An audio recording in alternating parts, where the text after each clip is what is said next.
Hey, welcome to our Market of the Moment update, week of September 6th. Michael Oldham here, the Oldham team with Chris Madrid, a guaranteed rate. How you doing, Hey, Chris? hey, what's up, man?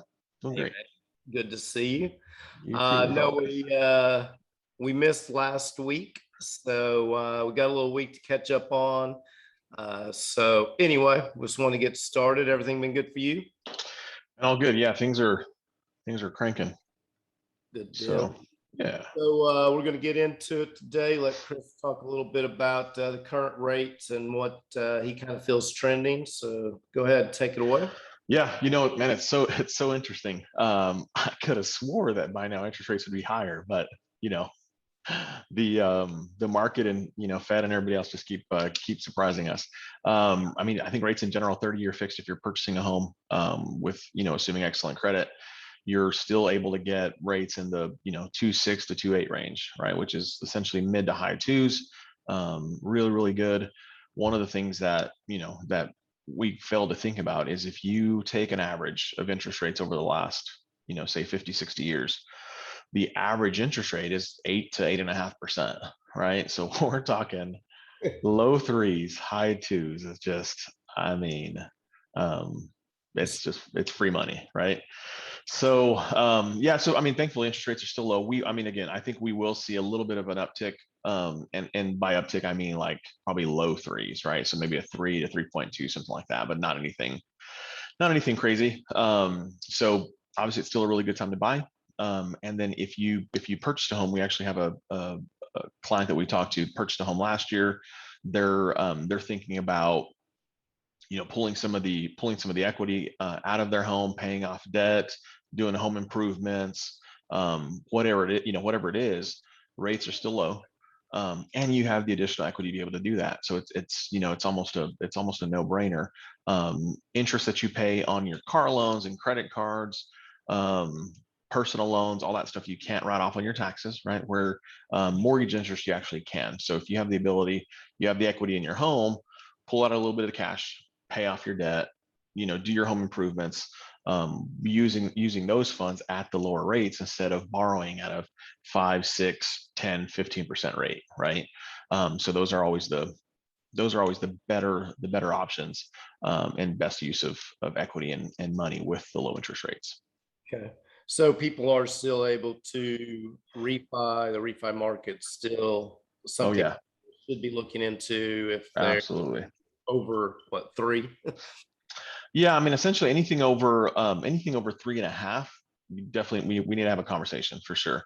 That 3% to 3.5 may not make a whole lot of sense unless you're going down in term, right? So say you bought the home, 5 or 10 years ago, and then you're wanting to explore a 15-year or a 20-year option, then yes, that'll make a whole lot more sense, but probably not a 30-year, just because you're kind of setting your clock back.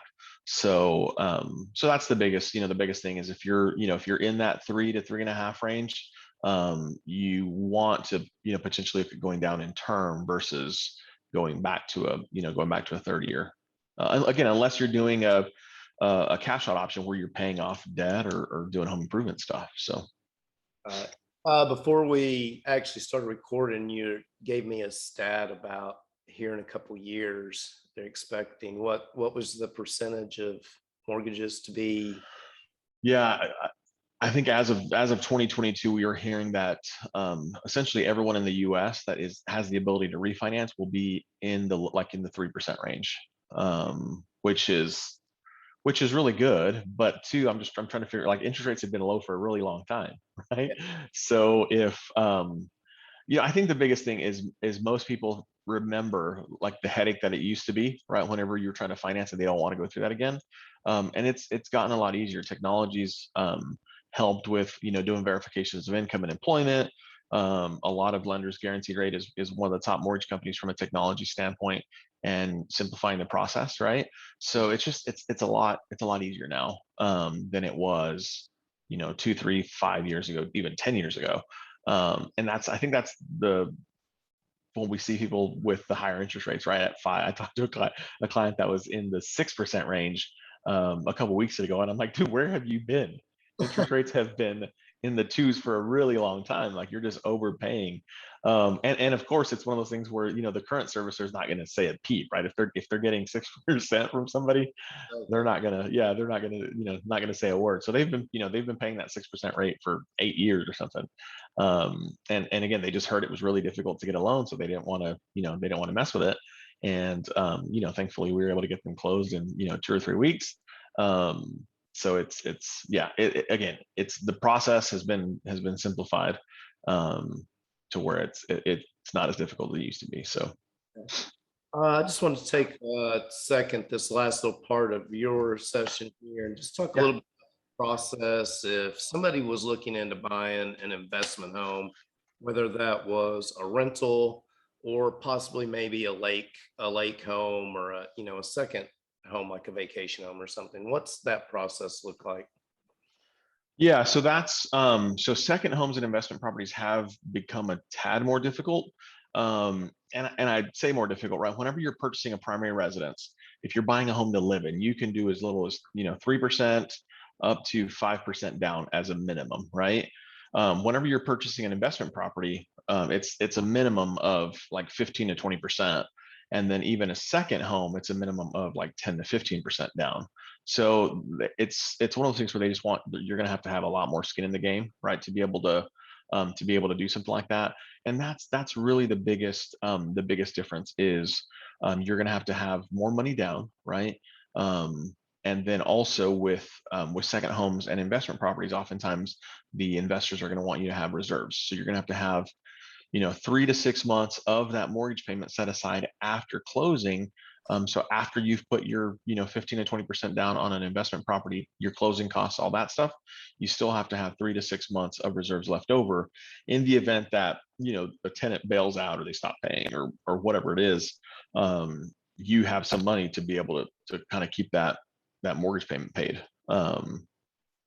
From a qualification standpoint, though, if you're wanting to buy an investment property, it's and it's a great time to be able to do that. We can essentially use that potential rental income that you're going to get on the home to offset that mortgage payment. So from a qualification standpoint, it's not as difficult as it used to be. But the biggest thing when purchasing a second home, lake house, a cabin, beach house, whatever it is, right? You're going to have a little bit more money down, not the 20%, right? But you're still going to have that 10 to 15% down, and then a little bit of money left over. So that's the thing, is that oftentimes, like back in 2008, 9, and 10, whenever the Great Recession was happening, right, or had happened, the homes that were basically getting let go, so the foreclosures that we saw in the market were second homes and investment properties, right? Because nobody's going to let their primary residence go because that's where they live. But second homes and rentals, we saw obviously a bigger percentage of those go into foreclosure. So that's the reason, the investors now, man, it's all about qualified. We heard the term, several years ago, QM and non-QM. Well, most mortgage companies now are doing QM type loans or qualified mortgages. So we want to make sure that from a lender perspective, we're not putting anyone in a bad spot, right? Or in a position where they're going to be losing a home in a year or two. Like I that. guess So it was a little easier, I guess, to leverage uh, before the Great Recession. Not as easy to leverage your assets. Is that kind of where they balanced it out?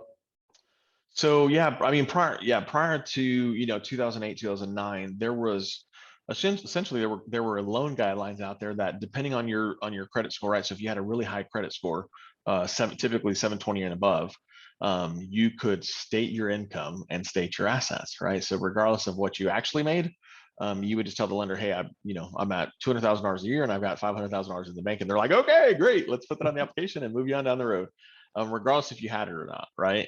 So those were the type of programs that obviously aren't done now, right? No one does those programs anymore. But they got a lot of people in trouble. Another loan that was not so good for folks was the pay option arm. So it was an adjustable type program, but it would give you the option of paying a 30-year. You had a 30-year mortgage payment, a 15-year mortgage payment, an interest only payment, or a negative amortization payment. So on months where you were doing good, you'd make your regular payment. On months not so good, you would make less than your interest payment.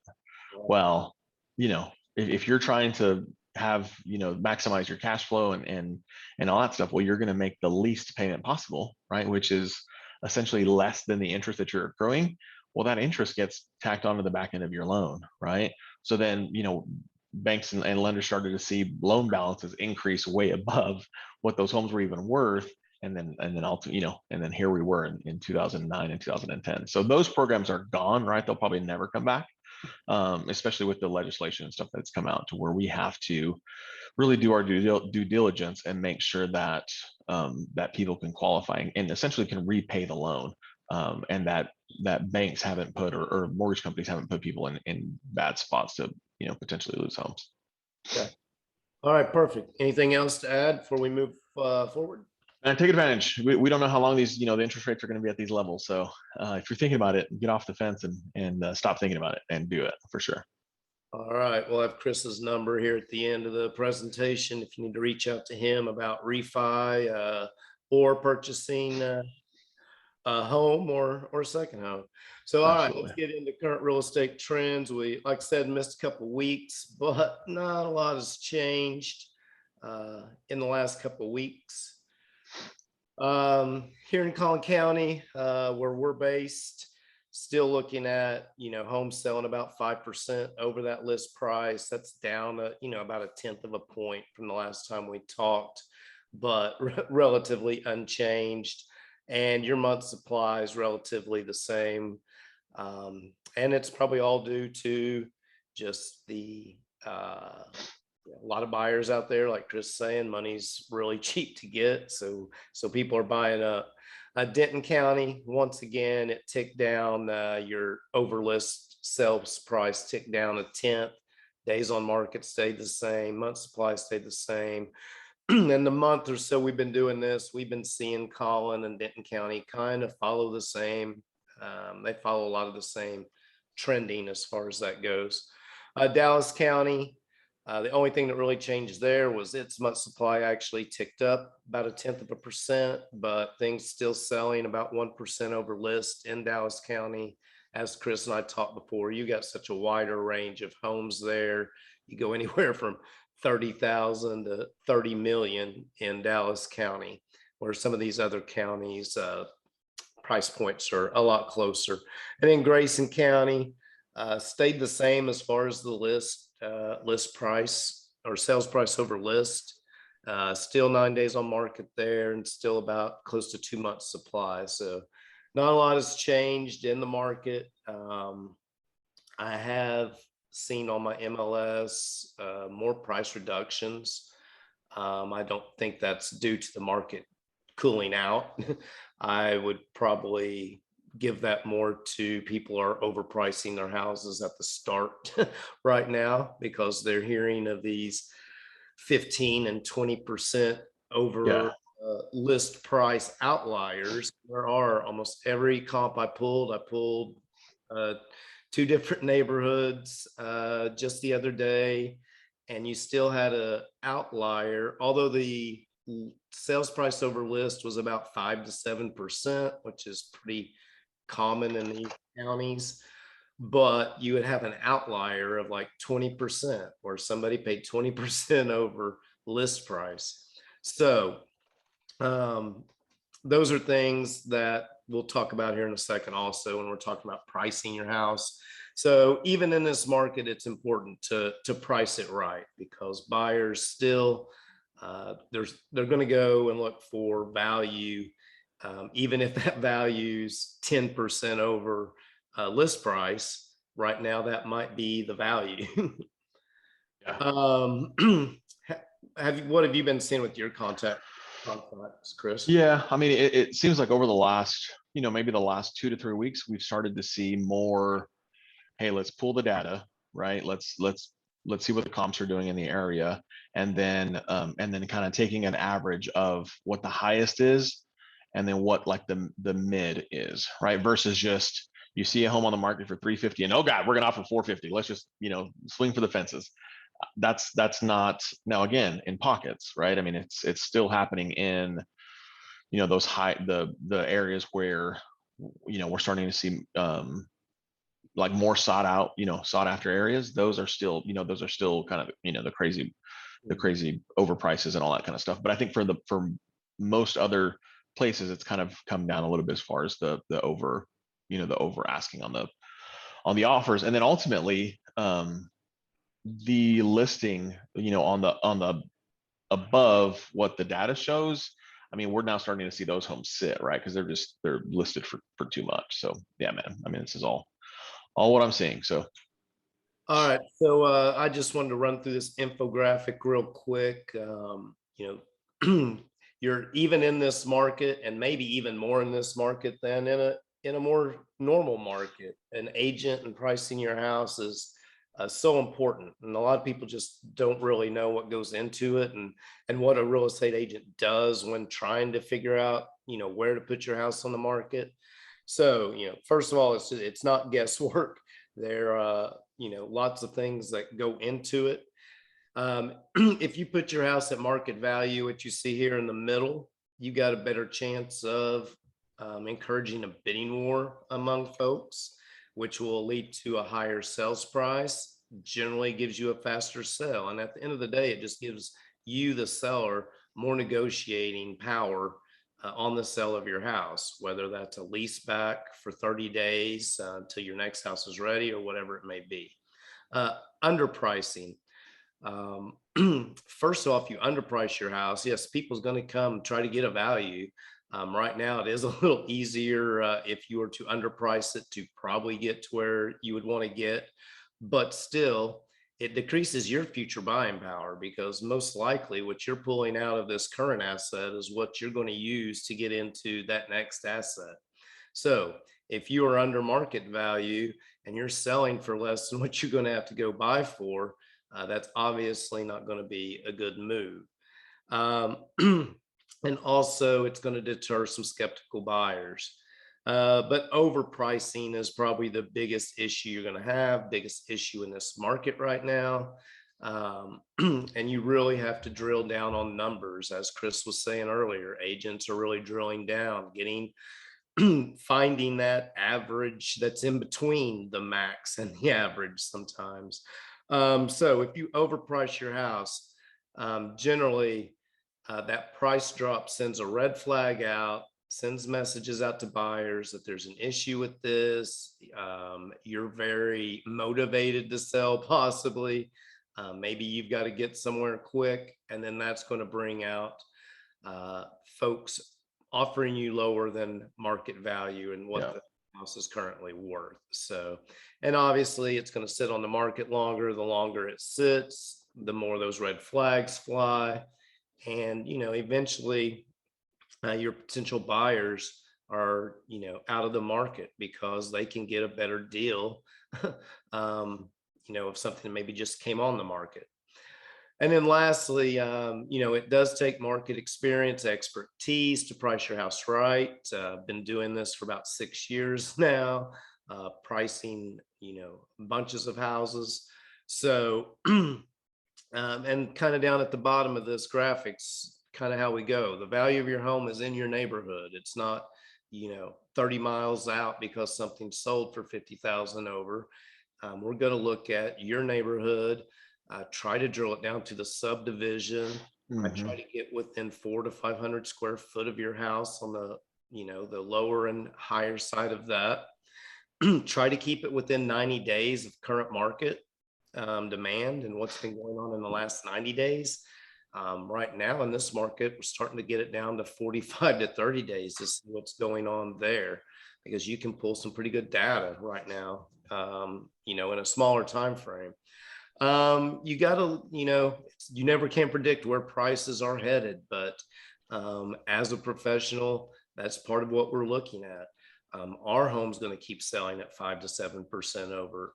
Is there still a chance that there's going to be somebody come in and offer 20% over that asking price? Where are we going to list it and where should we end up? Those types of questions and things you look at. And then the last thing that goes into it's the condition of your house. So If your house is not in the condition of the others, or it's in better condition, then that's going to affect the price and the list price going up and down. So um, those are things to think about. Those are all the things that, we personally look at when we're pricing your home.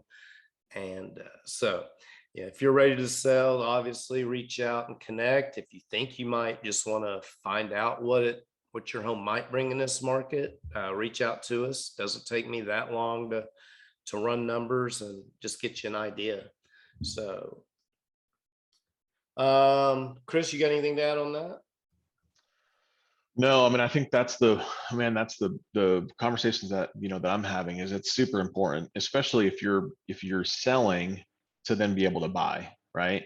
It's super important to get with the right real estate team. Obviously, Michael and Amy were, they've been in the business a long time. Amy, she knows the lending side as well. So getting with the right real estate team is key.